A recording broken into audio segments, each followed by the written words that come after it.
बिस्मिल्लाहिर्रहमानिर्रहीम। किताबुल हज। हज के अहम फ़ाल व अरकान। मक्का में दाखिला और पहला तवाफ़।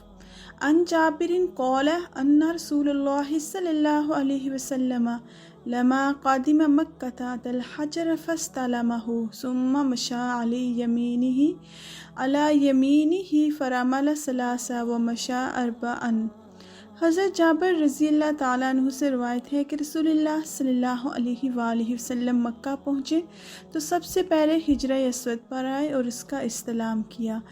रसूलुल्लाह सल्लल्लाहु अलैहि वसल्लम मक्का पहुँचे तो सबसे पहले हिजरा अस्वद को चूमा और उसका बोसा किया।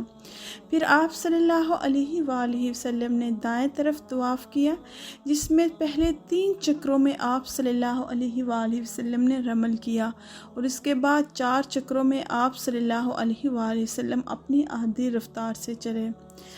हर तवाफ़ हिजरा अस्वद के इस्लाम से शुरू होता है।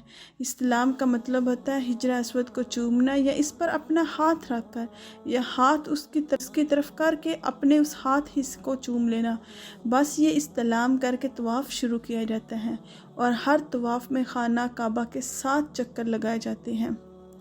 रमल एक ख़ास अंदाज को और चाल को कहते हैं जिसमें ताकत व क़ुव्वत का इज़हार होता है।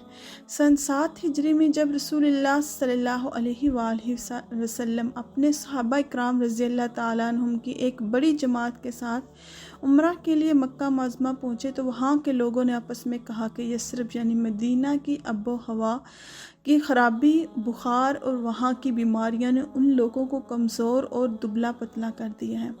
रसूलुल्लाह सल्लल्लाहु अलैहि वसल्लम को जब ये बात पहुँची तो आप सल्लल्लाहु अलैहि वसल्लम ने हुक्म दिया कि तवाफ़ के पहले 3 चक्रों में रमल की चाल चली जाए, इस तरह ताकत व क़ुव्वत का मुज़ाहिरा किया जाए। चनाचा इसी पर अमल किया गया, लेकिन अल्लाह तबारक व तआला को उस वक़्त ये आप सल्लल्लाहु अलैहि वसल्लम की अदा ऐसी पसंद आई को इसको मुस्तकिल सुन्नत करार दिया और अब यही तरीका जारी है। हज या उम्रा करने वाला जो पहला तवाफ़ करता है, जिसके बाद इसको सफ़ा मरवा के दरमियान सई भी करनी होती है, इसके पहले 3 चक्रों में रमल किया जाता है और बाकी 4 चक्कर अपनी आधी रफ्तार से किए जाते हैं। सदक़ल्लाहुल अज़ीम। सदक़ता या रब्बुल आलमीन। वीडियो अच्छी लगी हो तो लाइक, शेयर और सब्सक्राइब कीजिए। फ़ी अमानिल्लाह।